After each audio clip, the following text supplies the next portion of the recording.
तर आखाती युद्ध पेटलेलं असताना दुसरीकडे भारताचे एलपीजी टँकर्स कसे बसे हॉर्मुझची सामुद्रधुनी पार करून भारतात प्रवेश करतायत। अशाच एका नुकत्याच भारतात दाखल झालेल्या जहाजाचे कॅप्टन सोहन लाल यांनी त्यांचा थरारक अनुभव कथन केलाय। अबुधाबीमधल्या रुबेज बंदरावरती एलपीजी भरल्यावरती जवळपास 23 दिवसांनी त्यांना प्रवासाची परवानगी मिळाली। इराणच्या किनारपट्टीलगतच्या लाराक बेटांना वळसा घालून त्यांना मार्गक्रमण करायचं होतं।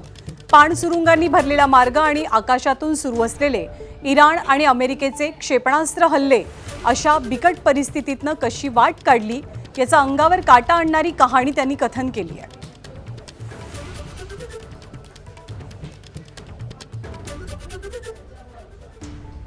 तर जहाजाचे कप्तान सोहन लाल यांनी काय अनुभव सांगितलाय तो आपण पाहूया।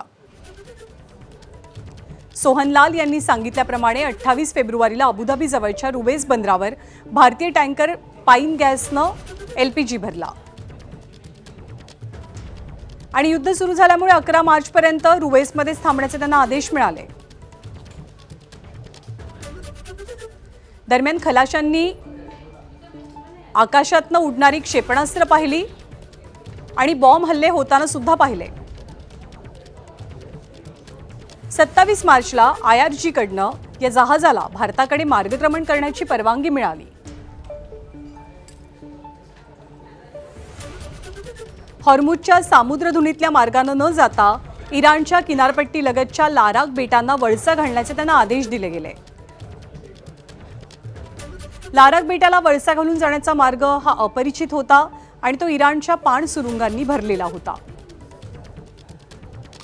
कॅप्टन सोहन लाल आणि खलाशांनी संकटाचा सामना करत लाराकला वळसा घालण्याचा निर्णय घेतला।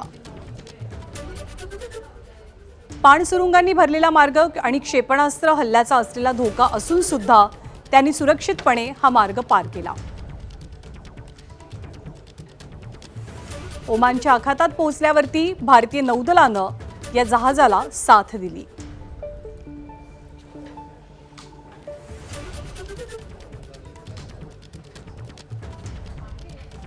आणि सध्या जगभरातल्या युद्ध परिस्थितीच्या आणि इंधन टंचाईच्या पार्श्वभूमीवर ऑस्ट्रेलियानं आपल्या नागरिकांना इंधन बचतीचं आवाहन केलंय।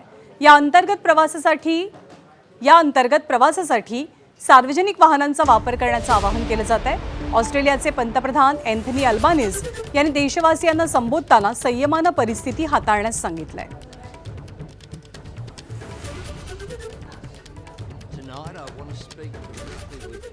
About what the government is doing to shield Australia.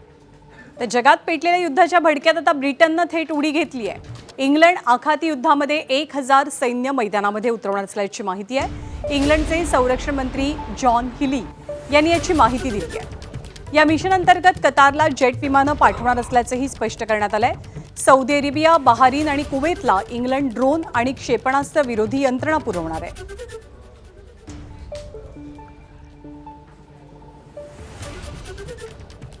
तर इराणनं ब्लॉक केलेली रोखून धरलेली हॉर्मुझची सामुद्रधुनी बळाचा वापर करूनच खुली करावी यासाठी आता UAE अमेरिकेला साथ देण्यास तयार आहे। UAE अमेरिकेच्या खांद्याला खांदा लावत युद्धात उतरण्यास तयार असल्याचं UAEनं म्हटलंय।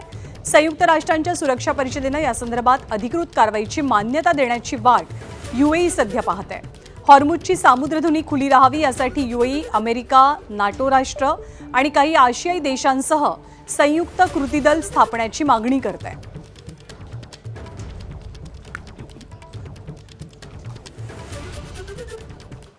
त्या सगळ्या घडामोडी घडताना अमेरिकेकडनं आणखी एक विमानवाहू युद्धनौका युद्धक्षेत्राकडे रवाना झाली आहे।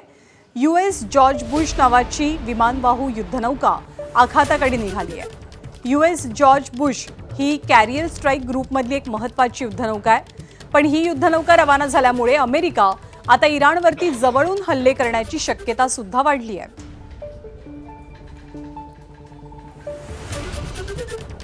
आणि या सगळ्या दरम्यानमध्ये एक गंभीर इशारा इराणनं दिलाय अमेरिकेला। आजपासून आखातातल्या अमेरिकन कंपन्यांवरती हल्ले करण्याचा इशारा इराणच्या रेव्होल्युशनरी गार्डकडनं दिला गेलाय। Google, Microsoft, Apple, Intel, IBM आणि टेस्लावरती हल्ले करू असं इराणच्या रेव्होल्युशनरी गार्डनं म्हटलंय आणि यासाठी इराणकडनं 18 अमेरिकन कंपन्यांची यादी सुद्धा प्रसिद्ध करण्यात आली आहे।